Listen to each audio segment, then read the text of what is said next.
దయచేసి మీ గ్రూప్స్లో క్లాస్ స్టార్ట్ అయిందని మెసేజ్ పెట్టగలుగుతారా? హరే కృష్ణ. ఎస్ మాతాజీ.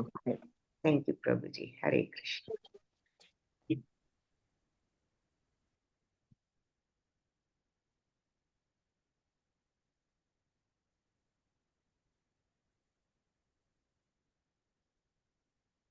అడ్మిన్స్ అందరూ మీ గ్రూప్లో కొద్దిగా క్లాస్ స్టార్ట్ అయిందని పెట్టండి. हरे कृष्ण माता जी, हिंदी की क्लास है? नो माताजी, दिस इज तेलुगु क्लास माताजी. थैंक यू माता जी, थैंक यू. यस, हरे कृष्ण माताजी. हरे कृष्ण. हरे कृष्ण माताजी. प्रणामाలు. ప్రణామాలు మాతాజీ. హరే కృష్ణ. हरे కృష్ణ. ఇస్కాన్ మ్యాంగ్లూర్ వారి చైతన్య చరితామృతం క్లాస్లో మరి 14వ అధ్యాయానికి వచ్చాము. అందరికీ స్వాగతం. ఓం అజ్ఞానతిమిరాంధస్య జ్ఞానాంజనశలాకయ చక్షురున్మిళితం येन తస్మై శ్రీగురవే నమః. నమో ఓం విష్ణుపదాయ కృష్ణప్రేష్ఠాయ భూతలే శ్రీమతే భక్తి వేదాంత స్వామిన్ ఇతి నామినే. నమస్తే సరస్వతి దేవి గౌరవాణి ప్రచారిణే నిర్విశేష శూన్యవాది పాశ్చాత్య దేశధారిణే. हे कृष्णा करुणा सिंधो दीनबंधो जगत्पते गोपेश गोपिका कांत राधा कांता नमोस्तुते. तप्त कांचन गौरांगी राधे बृंदावनेश्वरी वृषभानुसुते देवी प्रणमामि हरिप्रिये. जय श्री कृष्ण चैतन्य प्रभु नित्यानंद श्री अद्वैता गदाधर श्रीवासादि गौर भक्त वृंद. हरे कृष्ण कृष्ण कृष्ण हरे हरे, हरे राम राम राम हरे हरे. हरे कृष्ण हरे कृष्ण कृष्ण कृष्ण हरे हरे, हरे राम हरे राम हरे हरे, हरे कृष्ण कृष्ण कृष्ण हरे हरे, हरे राम राम राम हरे हरे. हरे कृष्ण हरे कृष्ण हरे हरे, हरे राम राम हरे हरे.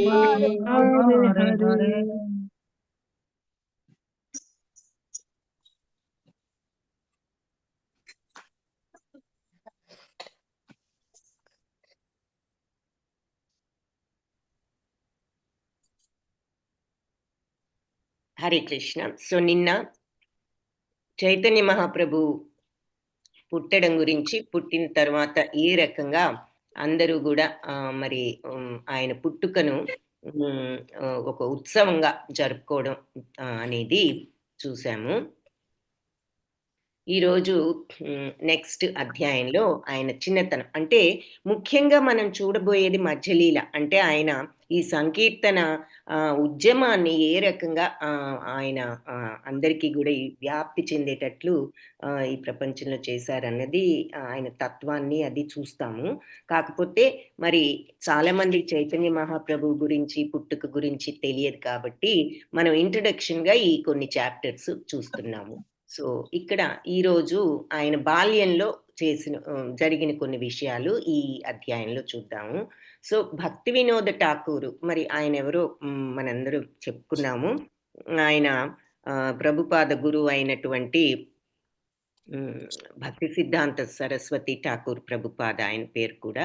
సో ప్రభుపాద అనేది ఈ భక్తులకి ఇచ్చేటటువంటి ఒక బిరుదు అనమాట. సో ప్రభుపాద అనేది వీళ్ళకు కూడా ఈ గురువులకు ఉన్నది చివర్లో. ఆ భక్తి సిద్ధాంత ఠాకూర్ ప్రభుపాద యొక్క తండ్రి ఈ భక్తి వినోద్ ఠాకూర్. ఆయన గురువు కాదు.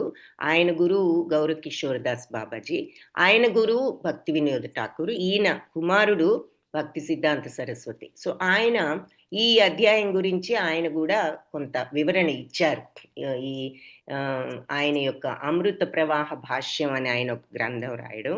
అందులో స్పెసిఫిక్‌గా, పర్టిక్యులర్‌గా ఈ అధ్యాయం గురించి ఆయన చెప్పారనమాట. 14వ శతాబ్దంలో మరి చైతన్య మహాప్రభు గురించిన వర్ణన, ఆయన యొక్క బాల్యంలో ఆయన చేసిన లీలలు, ఆయన అంటే ప్రాకడం దగ్గర నుంచి, ఆయన ఏడవడం దగ్గర నుంచి అన్నీ తల్లికి బోధలు చేయడము, ఆ తర్వాత మరి బ్రాహ్మణుడి ఒక బ్రాహ్మణుడు వాళ్ళ ఇంటికి అతిథిగా వస్తే అప్పుడు జరిగిన ఉదంతం, ఇవన్నీ గూడా ఆయన ఈ అధ్యాయంలో వర్ణించడం జరిగింది. హిరణ్యుడు జగదీశ అనేటటువంటి ఒకరి ఇంట్లో ఏకాదశి రోజున ఆయన ప్రసాదం తీసుకోవడం, ఇవన్నీ గూడా ఆయన ఆ పుస్తకంలో వర్ణించారనమాట.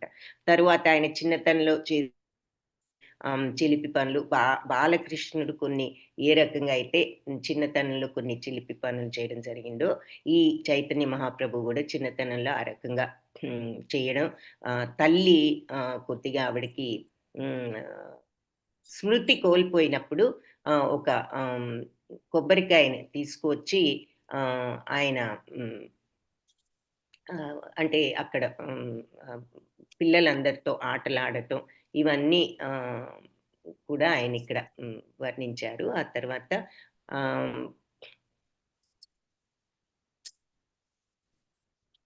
తన తండ్రి యొక్క ప్రేమను ఆయన ఏ రకంగా మరి పొందారన్నది, ఇవన్నీ కూడా అంటే బేసిక్‌గా చిన్నతనంలో ఆయన చేసిన లీలలన్నీ భక్తి వినోద్ ఠాకూర్ కూడా ఆయన అమృత ప్రవాహ భాష్యంలో వివరించారు అని చెప్పి ఒక చిన్న ఒక విషయాన్ని ఇక్కడ ప్రభుపాద వివరించారు ఈ పుస్తకంలో. ఆ తర్వాత మళ్ళీ మనం ఒరిజినల్‌గా రాసినటువంటి శ్లోకాల్లోకి వెళ్దాం. ఇది కృష్ణదాస్ కవిరాజ్ గారు రాయడం జరిగింది. అయితే ఇది బెంగాలీలో ఉన్నాయి. ఈ శ్లోకాస్ అన్నీ కూడా బెంగాలీ, సంస్కృతం కాదు, బెంగాలీలో ఉన్నాయి. సో కొన్ని ఎనీవే థింగ్స్, అందుకని మనం రీడింగ్ క్లాస్ కాబట్టి ఇది మనం జస్ట్ అంటే భావాన్ని మాత్రమే చూద్దాం. సో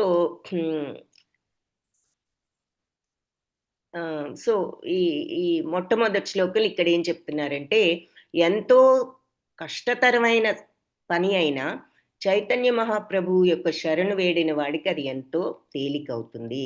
ఎవరైనా సరే ఆయనను తలుచుకుంటే మరి తలుచుకోని వాడికి తేలికైన పనులు కూడా కష్టమైపోతాయి అని చెప్పి ఇక్కడ ఈ గ్రంథకర్త మనకి ఈ గురువు చెప్తున్నారు.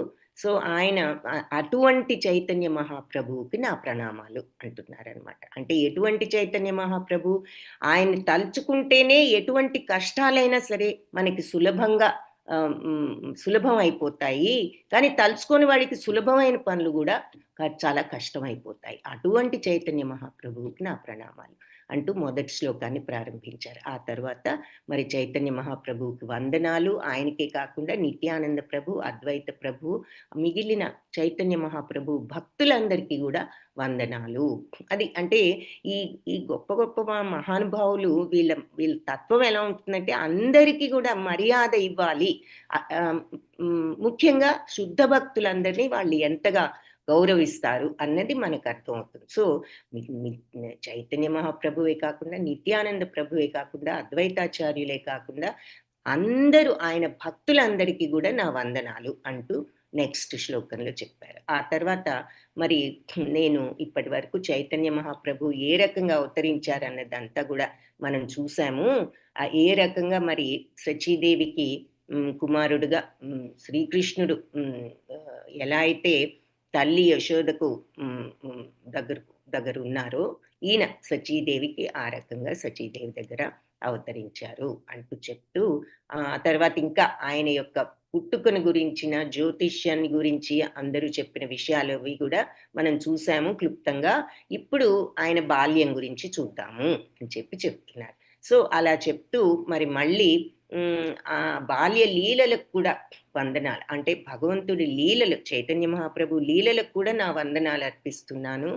ఆయన స్వయంగా శ్రీకృష్ణుడే అయినటువంటి చైతన్య మహాప్రభు యొక్క బాల్య లీలలకు కూడా నా వందనాలు. భగవంతుడి లీలల్ని కూడా ఆ గౌరవం అనేది ఉండాలి ఆయన జరిపిన లీలలకు. కాబట్టి ఇవన్నీ చూడడానికి ఆయన ఒక మామూలు పిల్లవాడిలాగా కనిపించినా మరి అవన్నీ కూడా భగవంతుడి యొక్క లీలలే అని చెప్తూ, మొట్టమొదటి లీలల్లో ఆయన చేసిన వాటిల్లో ఆయన మరి బోర్లా పడ్డప్పుడు ఆయన పాదాల మీద కొన్ని గుర్తులు కనిపించాయి. ఆయన పాద పద్మాల మీద కొన్ని గుర్తులు ఉన్నాయి అని చెప్తున్నారు. సో అలాగే ఆయన నడవడానికి ప్రయత్నించినప్పుడు ఆయన చిన్న చిన్న అడుగులు వేసినప్పుడు ఆ అడుగులు కొన్ని అడుగు జాడలు అంటాం కదా, ఆ అడుగు జాడల్లో వీళ్ళకి విష్ణుమూర్తి యొక్క సంకేతాలు కనిపించాయి. అంటే ఏమిటి మరి ఆయన గద, తరువాత శంఖ చక్ర గద, దారి అని అంటాం కదా. సో అవన్నీ వీళ్ళకి కనపడడం ప్రారంభించాయి ఆయన అడుగులు వేసిన చోట.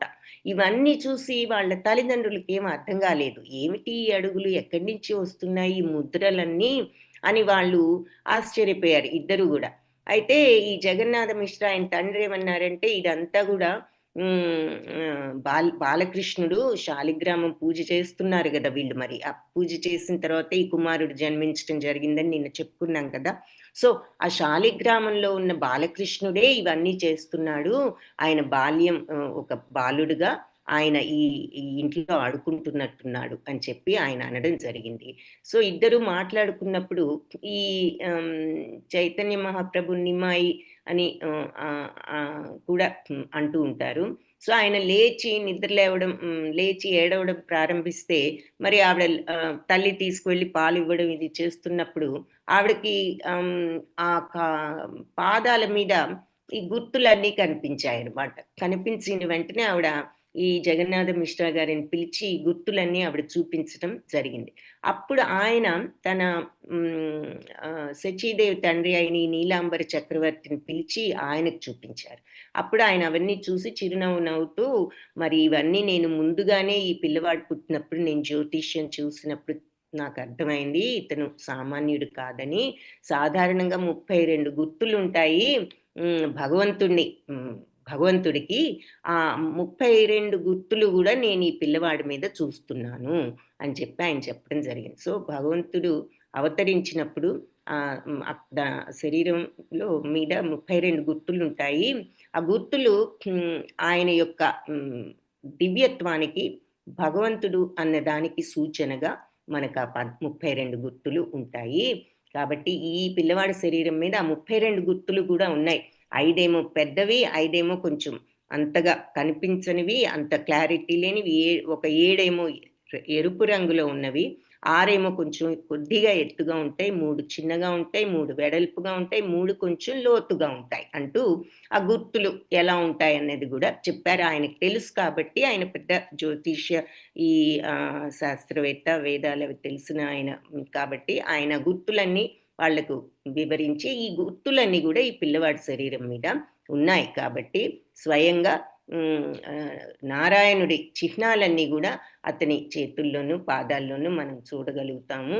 ఈ ప్రపంచాన్ని, ముల్లోకాల్ని కూడా ఇతను మరి ఈ భౌతిక ప్రపంచపు విషాదం నుంచి రక్షించడానికి కదా అద్వైతాచార్యులు ప్రార్థిస్తే భగవంతుడు అవతరించారని నిన్న మనం చూసాము. సో తప్పనిసరిగా ముల్లోకాల వాళ్ళని ఈయన కడతీర్చగలడు అంటూ చెప్పారు ఆయన. ఏది ఈ నీలాంబర చక్రవర్తి. ఇంకేమన్నారు, ఈ కుమారుడు ఈ బాలుడు మరి వైష్ణవ తత్వాన్ని గురించి ప్రచారం చేస్తూ మరి తన తల్లి వైపు వాళ్ళని, తండ్రి వైపు వాళ్ళను కూడా అతను కడతీర్చగలడు. అంటే ఆ వంశాలన్నిటినీ కూడా మరి వాళ్ళకి మోక్షం లాంటిది వస్తుంది, ఈ భగవంతుడు వాళ్ళ వంశంలో అవతరించారు కాబట్టి. సో వైష్ణవ తత్వాన్ని ఈయన బోధిస్తారు అని చెప్పారు. సో ఇప్పుడు మనం నామకరణ మహోత్సవం చేద్దాము, అందరినీ పిలిచి బ్రాహ్మణుల్ని ఈరోజు మంచి రోజు అని చెప్పి ఆయన చెప్పడం, తర్వాత ముందు ముందు గూడా ఈ ఈ బాలుడు మరి మొత్తం లోకాన్నంతా గూడా రక్షించి రక్షించగలడు. అందుకని విశ్వంభర అనే నామం పెడదాము అని ఆయన సలహా ఇచ్చారు. ఆయన చెప్పిన తర్వాత ఇక వీళ్ళిద్దరూ సచీమాత, జగన్నాథ మిశ్రా గారు ఈ పేరు పెట్టడానికి ఒప్పుకుని వాళ్ళు సంతోషంతో బ్రాహ్మణుల్ని, వాళ్ళ కుటుంబాలని అందరినీ గూడా ఆహ్వానించి పేరు నామకరణం చేయడం జరిగింది విశ్వంభర అనే పేరుతో. ఆ తరువాత కొన్ని రోజులకు ఈ బాలుడు స్వయంగా శ్రీకృష్ణుడే అని చెప్తున్నారు కదా! ఆయన మరి ప్రాకడం, ఆ తర్వాత ఎన్నో అద్భుతమైన మహత్యాలు వీళ్ళు చూడడం జరిగింది ఈ బాలుడి దగ్గర. తర్వాత ఈ స్త్రీలందరూ గూడా మరి భగవంతుడి నామాన్ని భగవన్నామాన్ని, ఈ మహామంత్రాన్ని పలుకుతూ ఆయన ఎప్పుడైతే భగవన్నామం పలుకుతూ ఉన్నారో ఆయన ఏడ్చే పిల్లవాడు గూడా ఆపేస్తూ ఉండేవాడు.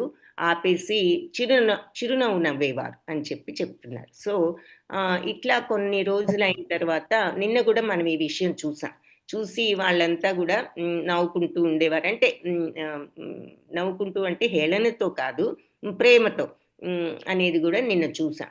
సో, ఆ తర్వాత మరి మెల్లగా ఆయన ప్రాకడం, నడవడం, మిగతా పిల్లలందరితో గూడా ఆటలాడుకోవడం ఇవన్నీ చేసే స్థితికి దశకి రావడం జరిగింది కొద్దిగా పెరిగి. సో, ఆడేటప్పుడు మరి తల్లి రకరకాల తినుబండారాలు అవి తీసుకున్నప్పుడు మళ్ళీ తీసుకొచ్చి పెట్టి తీసుకోమని ఆవిడ లోపలికి వెళ్ళి మళ్ళీ వచ్చేసరికి ఈయన మట్టి తినటం కనిపించింది. మట్టి తినడం. సో, ఇదేమిటి నీకు ఇన్ని రకాలైనటువంటి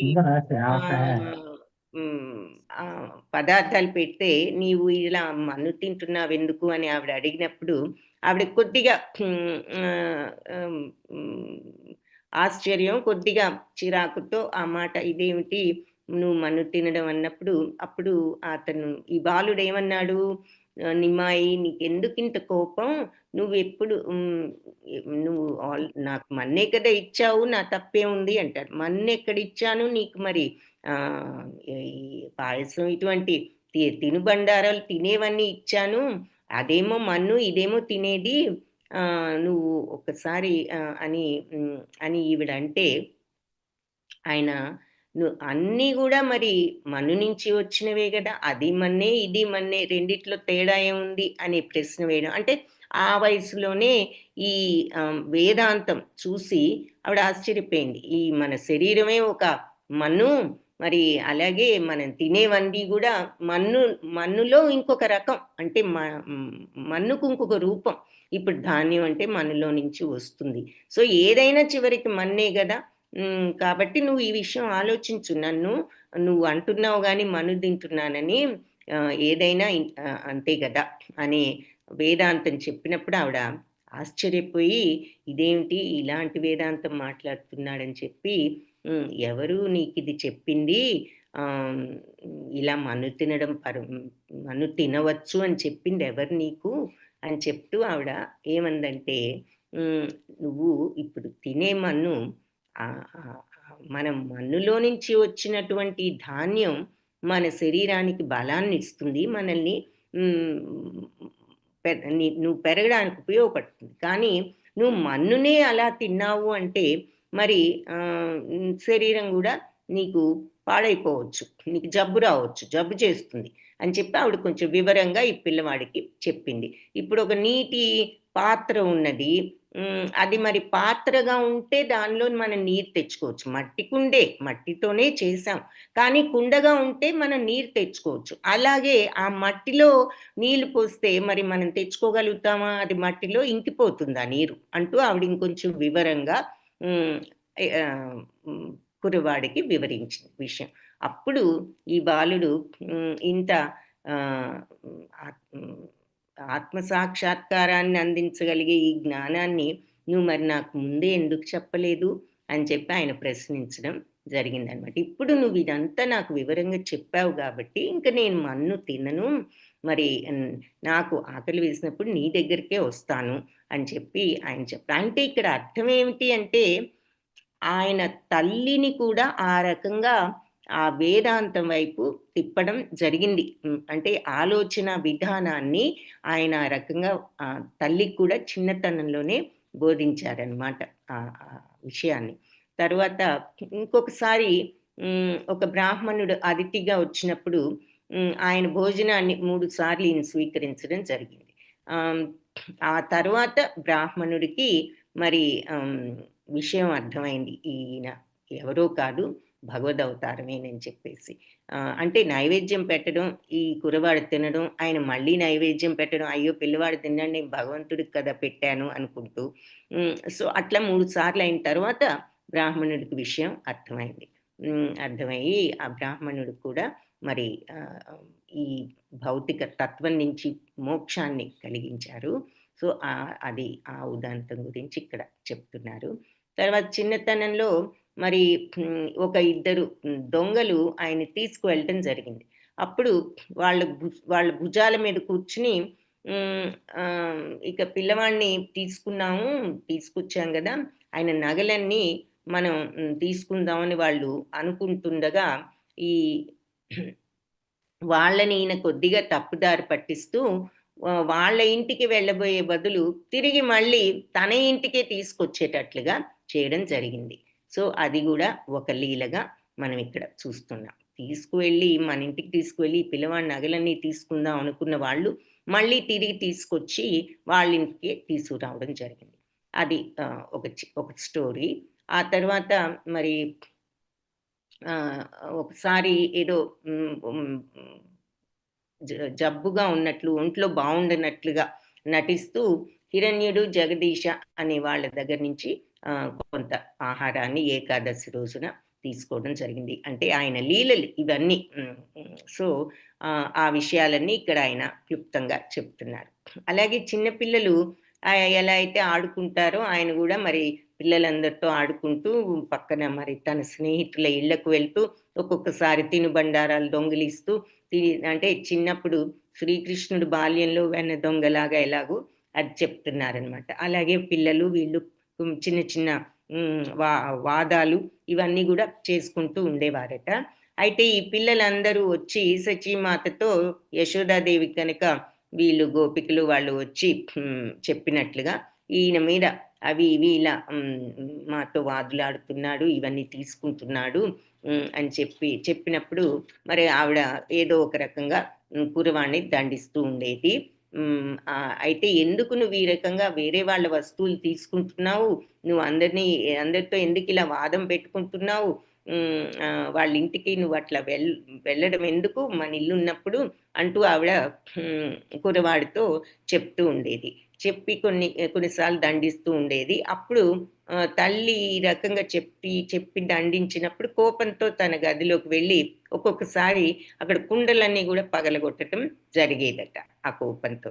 సో, అప్పుడు ఆవిడ మళ్ళీ కురవాణ్ణి తీసుకుని బుజ్జగించి విషయాన్ని నెమ్మదిగా చెప్పినప్పుడు మళ్ళీ ఈ కురవాడే క్షమాపణలు అడిగినట్లుగా తప్పు చేశాను, నేను అలా చేయవలసింది కాదని అన్నట్లుగా తల్లి దగ్గర ప్రవర్తిస్తూ ఉండేవారు అని చెప్తూ, ఒకరోజు అట్లా ఆయన బాల్యం జరుగుతుంది. ఒకరోజు ఇలాగే తల్లి దండించినప్పుడు అంటే ఆవిడ ఎంతో మృదువుగా దండించినప్పుడు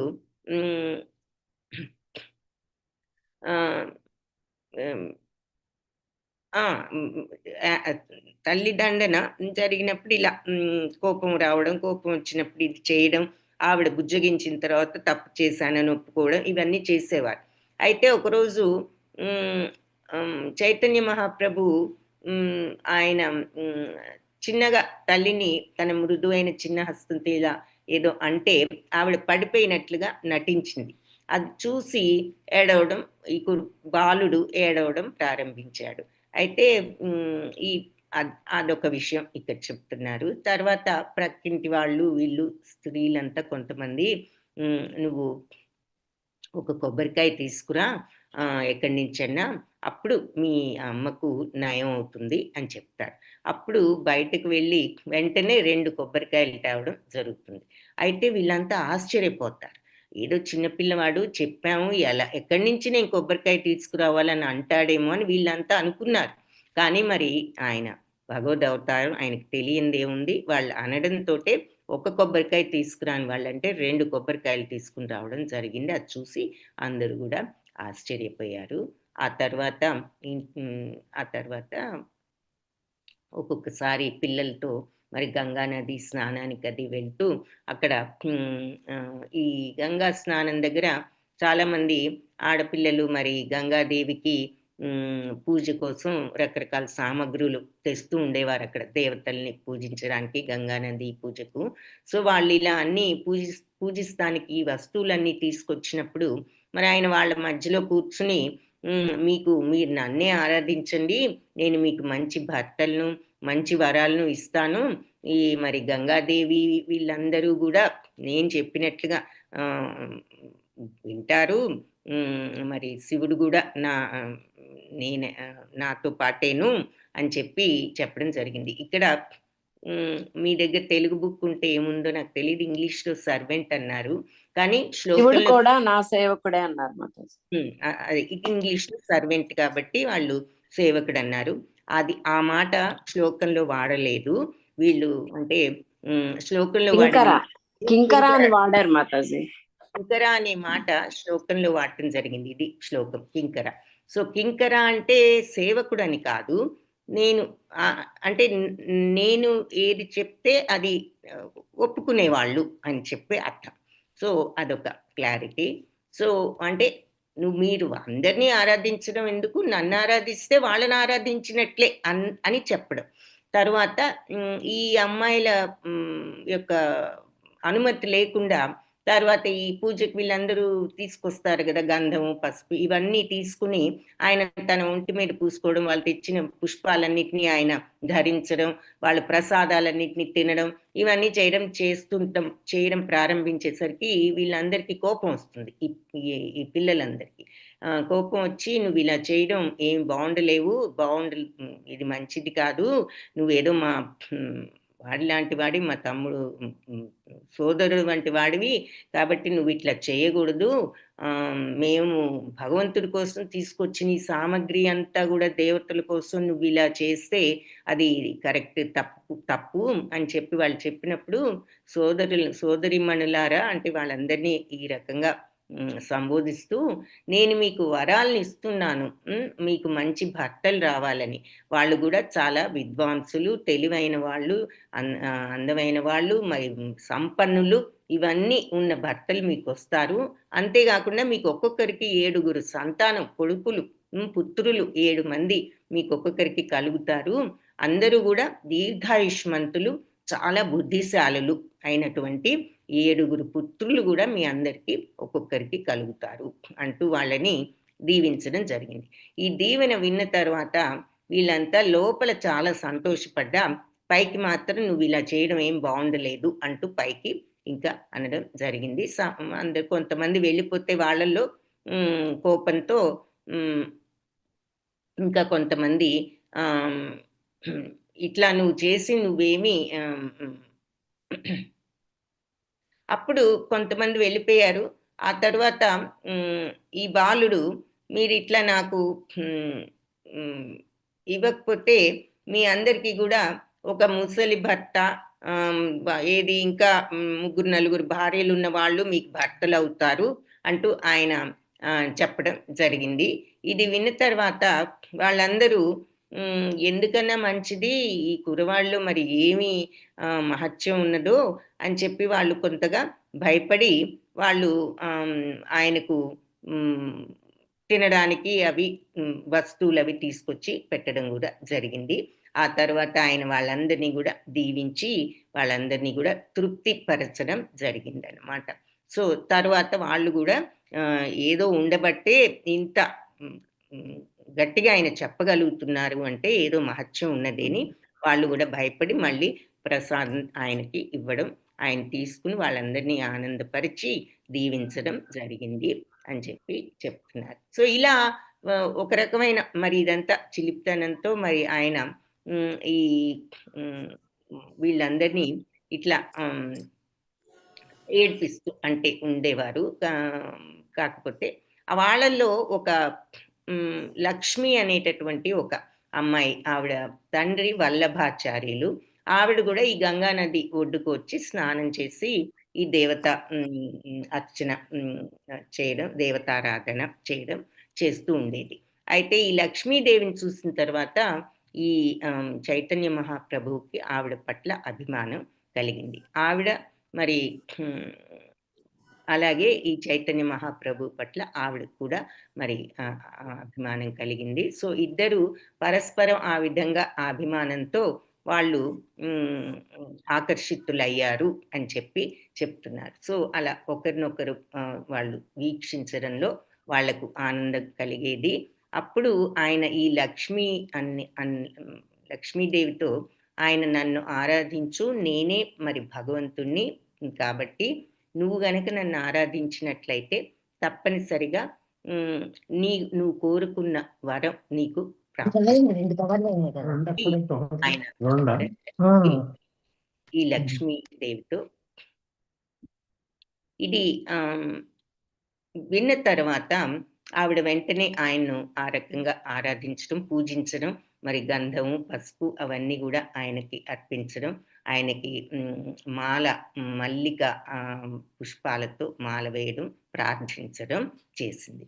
సో ఆ రకంగా ఆవిడచే పూజింపబడిన తర్వాత ఆయన చిరునవ్వు నవ్వి భాగవతం నుంచి ఒక పద్యాన్ని ఆయన చెప్పడం కూడా జరిగింది.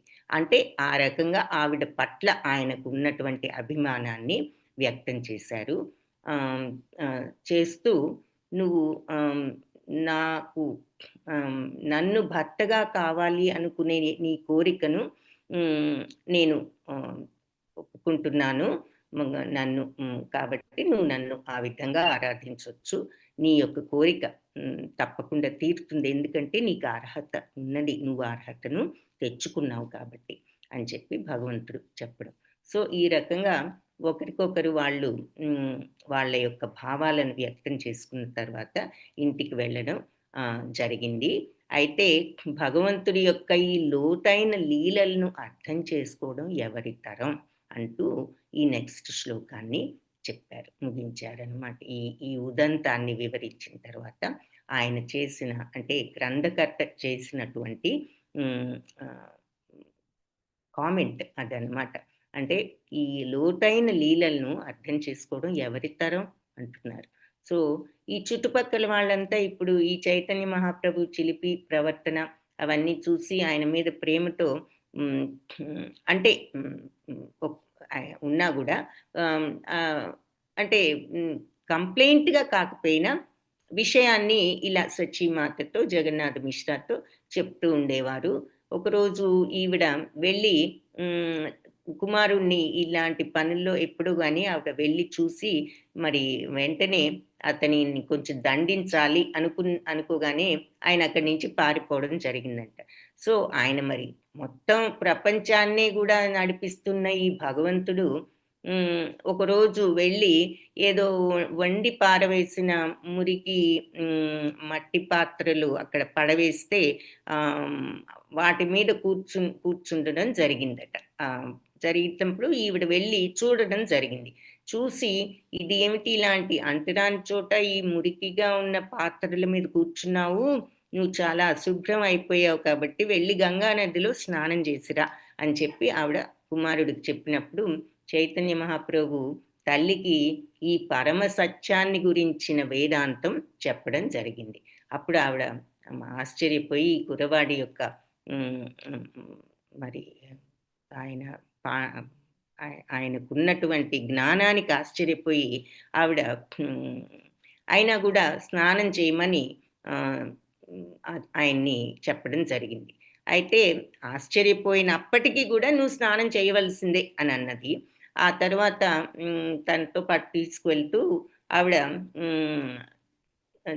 తీసుకువెళ్ళినప్పుడు చూస్తుంది ఏది దేవలోకం నుంచి కూడా ఉన్న వాళ్ళంతా తన ఇల్లంతా కూడా వీళ్ళంతా ఉన్నారు, ఈ దేవలోక వాసులు. సో అంటే భగవంతుడి వెనక వాళ్ళు ఉంటూ ఉంటారు. ఆయన్ని దర్శించడానికి వస్తూ ఉంటారు అని అర్థం అనమాట. సో, సచీదేవి ఒకరోజు అలాగే ఈ బాలుడితో "వెళ్ళి మీ నాన్నగారిని పిలుచుకురా" అని చెప్తే ఆహ్, వెళ్ళి వాళ్ళ నాన్నగారిని పిలవడానికి వెళ్ళడం జరిగింది. సో, వెళ్ళేటప్పుడు కాళ్ళకి అందెలున్నట్లుగా శబ్దం వచ్చింది.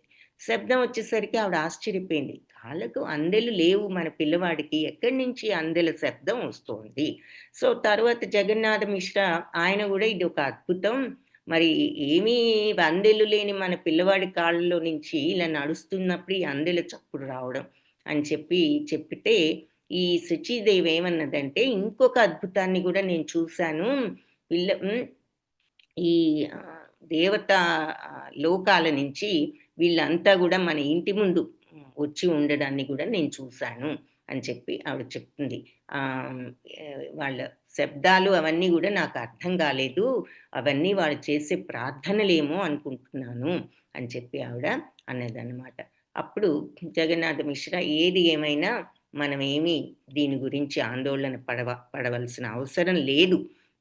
ఎప్పుడు గూడా మన విశ్వంభరుడికి మంచే జరుగుతుంది. ఇదే మనకు కావాల్సింది అని ఆయన ధైర్యంతో చెప్పారు. ఆ తర్వాత అంటే మరి ఒక్కొక్కసారి ఇదేమిటి ఎవరో రకరకాల వాళ్ళున్నారు, ఏమిటో ప్రార్థనలు అందరికీ కనిపించడం లేదని అనిపిస్తూ ఉంటుంది గదా! సో, ఆయన నమ్మకంతో మనం ఏ విషయంలోనూ వరీ అవ్వక్కర్లేదు. ఆందోళన చెందవలసిన అవసరం లేదు. మన విశ్వంభరుడికి ఎప్పుడూ మంచే ఉంటుంది. అదే మనకు కావాల్సింది అంటూ ఆయన సమాధానపరిచారు భార్యను గూడా. ఇంకొకసారి గూడా ఈ కురవాడు చేసే ఈ చిలిపి పనులకి మరి పాఠం నేర్పించాలని చెప్పేసి కొంత ఏదో దండించడం జరిగింది. అయితే ఆ రాత్రి ఆయనకు ఒక కల వస్తుంది. ఆ కలలో ఒక బ్రాహ్మణుడు కనిపించి కొంచెం కోపంతో "నువ్వు నీ కుమారుడి గురించి నీకేమి తెలియదు. ఏదో నా కుమారుడు అనుకుంటున్నావు. అనుకుని నువ్వు ఇలా దండిస్తున్నావు. ఈ కుమారుడు" అని చెప్తే అప్పుడు జగన్నాథ మిశ్రా ఈ కుమారుడు దేవత అయ్యుండొచ్చు, ఒక యోగి అయ్యుండొచ్చు, గొప్ప ముని అయ్యుండొచ్చు. కానీ నా కుమారుడు. నా డ్యూటీ ఏమిటి? నా బాధ్యత తండ్రిగా అతనికి ధర్మాన్ని, నీతిని నేర్పించాలి. కాబట్టి అలాగే మరి ఈ రకమైన విద్యను అతనికి నేర్పించకపోతే నేను తండ్రిగా నా బాధ్యతను నేను నెరవేర్చినట్లు కాదు అని చెప్పేసి ఆయన అనడం జరిగింది. అప్పుడు ఆ బ్రాహ్మణుడు నీ కుమారుడు ఒక దివ్యమైన అంశం ఉన్నవాడు. తరువాత మరి ఆయన జ్ఞాని. ఆయనకు తెలియని జ్ఞానం లేదు. సర్వజ్ఞానపూర్ణుడు. అటువంటప్పుడు నువ్వు ఆయనకి నేర్పేదేముంది? నీ యొక్క విద్య, నీ యొక్క జ్ఞానం ఆయనకు అవసరమా? అన్నట్లుగా బ్రాహ్మణుడు అంటాడు. అప్పుడు జగన్నాథ మిశ్రా అతను నారాయణుడైనా సరే నా కుమారుడు, నా బాధ్యత తండ్రిగా అతనికి చెప్పవలసింది చెప్పడమే అని చెప్పి ఆయన అన్నాడు. అయితే ఈ రకంగా బ్రాహ్మణుడు ఆయన కొన్ని విషయాల్లో ఇలా మాట్లాడుకోవటం జరిగింది. అయితే జగన్నాథ మిశ్రా తన తండ్రిగా తన బాధ్యతను నేను నిర్వర్తించవలసిందే. ఇంక నాకు వేరే విషయాలు నాకు ముఖ్యం కాదు. నా బాధ్యత ఏమిటి అంటే తండ్రిగా నా కుమారుడికి ఏది మంచి ఏది చెడు అని చెప్పడమే అని చెప్పి ఆయన అంటూ వచ్చారు. సో అప్పుడు బ్రాహ్మణుడు తృప్తిపడి చివరికి జగన్నాథ మిశ్రా ఆయన వెళ్ళిపోవడం. ఆ తర్వాత జగన్నాథ మిశ్రా నిద్రలో నుంచి లేవడం జరుగుతుందన్నమాట. ఈ కళ చేరిపోయి ఈ కళ గురించి ఆలోచించి ఆయన ఆశ్చర్యపోవడం జరుగుతుంది. ఈ కళను గురించి ఇంకప్పుడు తన స్నేహితులతో, బంధువులతో ఆయన చెప్పినప్పుడు అందరూ కూడా ఆశ్చర్యపోతారనమాట ఈ విషయం గురించి. సో ఈ రకంగా మరి గౌరహరి అంటే ఆయనకు ఈ పేరు కూడా ఉన్నది చైతన్య మహాప్రభుకి. ఆయన తన యొక్క లీలలన్నీ కూడా ఈ రకంగా జరుపుతూ రోజు రోజుకి మరి ఆయన తల్లిదండ్రులకి ఆనందాన్ని తీసుకొస్తూ పెరగడం జరిగింది. కొన్ని రోజులైన తర్వాత జగన్నాథ మిశ్రా అక్షరాభ్యాసం కూడా చేయడం జరిగింది కుమారుడికి. ఆ తర్వాత కొన్ని రోజుల్లోనే మరి చైతన్యుడు అన్ని అక్షరాలను, మాటలను అన్నీ నేర్చుకోవడం జరిగింది. ఇది క్లుప్తంగా ఆయన బాల్యాన్ని గురించి బాల్యంలో జరిగిన విషయాలు. అంటే ఆర్డర్‌లో ఏ ఆర్డర్‌లో జరిగాయో ఆ ఆర్డర్‌లో మనకి క్లుప్తంగా, అందుకే క్లుప్తంగా కథలు ఉన్నాయి. ఆ కథలన్నీ గూడా క్లుప్తంగా చెప్పారు. ఏది బ్రాహ్మణుడి నైవేద్యం తీసుకోవడం ఇటువంటివన్నీను. ఆ తర్వాత బృందావన దాస్ ఠాకూరు ఇవన్నీ క్లియర్‌గా ఎక్స్‌ప్లెయిన్ చేశారు. ఎవరి బృందావన దాస్ ఠాకూరు ఎవరికైనా గుర్తుందా? చైతన్య భాగవతం రైటర్ మాతాజీ. హరే కృష్ణ. చైతన్య భాగవతాన్ని వాళ్ళు స్వరూప దామోదరులు ఇంకొకళ్ళు వాళ్ళిద్దరూ ఎప్పటికప్పుడు రాశారు. మురారి గుప్తా మాతాజీ. మురారి వీళ్ళిద్దరివి ఆయన కూర్చిన అటువంటి భక్తుడన్నమాట ఆయన, అనుయాయుడు. సో ఆయన తీసుకుని మన ఈ గ్రంథకర్త కృష్ణరాజ కవిదాసు ఆయన ఇది చైతన్య చరితామృతం రాయడం జరిగింది. సో ఆయన చెప్తున్నారు, అందుకని ఇక్కడ బృందావన్ దాస్ ఠాకూర్, నేను ఇక్కడ ఇవన్నీ క్లుప్తంగా చెప్పాను. బృందావన్ దాస్ ఠాకూర్ ఇవన్నీ ఆల్రెడీ ఆయన దీన్ని వివరంగా మీకు ఆయన లీలలన్నీ కూడా చైతన్య భాగవతంలో చెప్పారు అని చెప్పి ఆయన చెప్తున్నారు. కాబట్టి నేను క్లుప్తంగా మాత్రమే చెప్పాను. మళ్ళీ మళ్ళీ ఆయన చెప్పిందే చెప్పినట్లు అవుతుందని నేను ఈ విషయంలో పెద్దగా వివరణను చేయలేదు. ఎందుకంటే ఆయన చాలా వివరంగా ఈ విషయాలన్నిటిని కూడా రాశారు. ఎందుకు? ఆయన చైతన్య మహాప్రభు జీవితంలో జరిగిన విషయాలన్నీ కూడా ఆయన క్లియర్‌గా రాశారు. ఈ గ్రంథకర్త తరువాత చైతన్య మహాప్రభు తత్వాన్ని గురించి ఎక్కువగా ఫోకస్ చేశారు. సో అందుకని నేను ఆయన ఇంత వివరంగా ఇవన్నీ ఎలాగో ఈ ఉదంతాలు, కథలు అన్నీ ఆయన రాశారు చైతన్య భాగవతంలో. అందుకని నేను క్లుప్తంగా మాత్రమే చెప్పాను. మళ్ళీ సేమ్ చెప్పిందే చెప్పడం ఎందుకని నేను అంతకంటే ఎక్కువ వివరణ ఇవ్వలేదు అని కారణం చెప్పారు ఇక్కడ. అలా చివరికి రూప గోస్వామి, రఘునాథ గోస్వామి పాదపద్మాలకు నమస్కరిస్తూ వాళ్ళ యొక్క కరుణ కోసం ప్రార్థిస్తూ నేను ఈ కృష్ణదాసును మరి ఈ చైతన్య చరితామృతాన్ని నేను చెప్తున్నాను వాళ్ళ అడుగు జాడల్లో నడుస్తూ అంటూ ఆయన మళ్ళీ తన గురువులందరికీ ఇక్కడ నమస్కరించడం జరిగింది. సో అది ఈరోజు బాల్యంలో ఆయన చేసిన కొన్ని లీలలను మనం చూడటం జరిగింది. వాంఛాకల్పతరుభ్యశ్చ కృపా సింధుభ్య ఏవ చ